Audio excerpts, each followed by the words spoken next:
Excellencies, ladies and gentlemen, dear friends, I would like to thank the Italian Alliance for Sustainable Development for organizing the wonderful 2020 Sustainable Development Festival. Ladies and gentlemen, as you know, you are coming together at a pivotal moment. Our world continues to face the biggest crisis since the founding of the United Nations 75 years ago. The COVID-19 pandemic, beyond the global health crisis, is an economic crisis, a social crisis, a jobs crisis.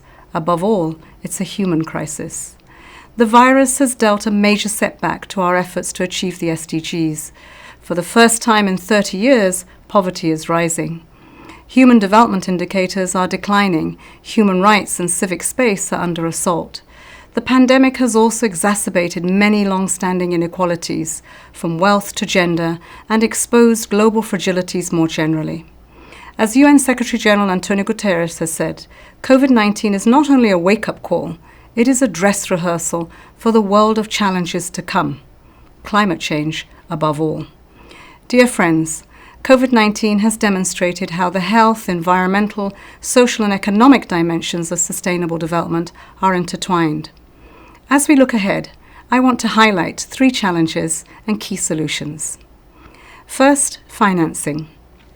Before COVID-19, developing countries faced a major financing gap to achieve the SDGs, as much as $3 trillion annually, or about 3% of global GDP.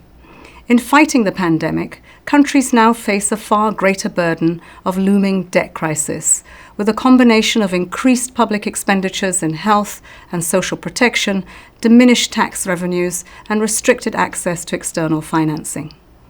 All of this has further strained developing countries' financing and exacerbated financing gaps. Take education as one example.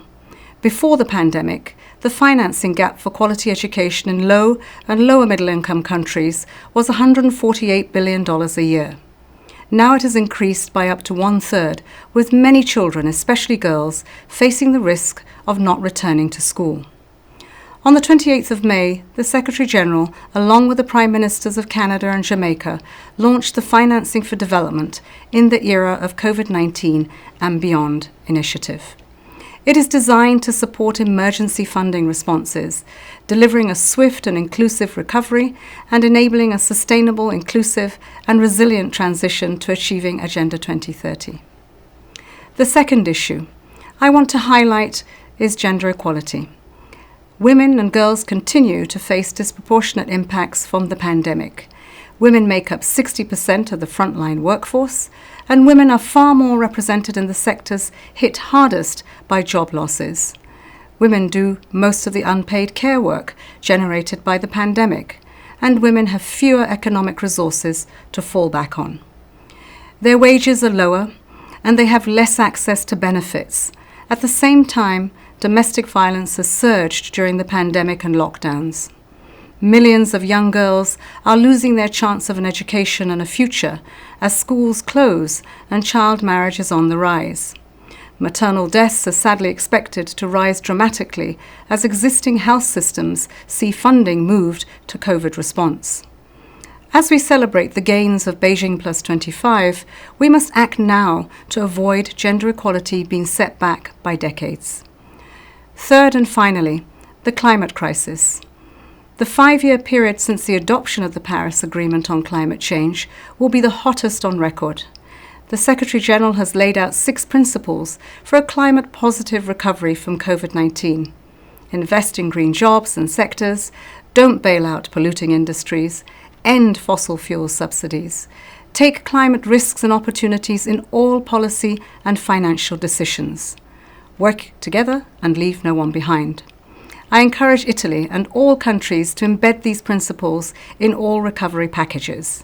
And as a partner with the UK presidency for COP26, Italy has a key role to ensure its success.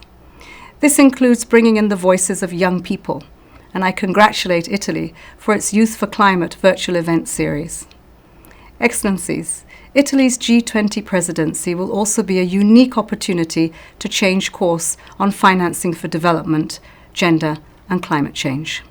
People want to see our world transformed and they want to play their part. Initiatives like this 2020 Sustainable Development Festival are important opportunities to raise awareness and mobilize citizens, businesses, associations, and institutions to realize the 2030 Agenda. Let's keep working together to achieve the Sustainable Development Goals for all of us, for future generations, and for our planet. Thank you.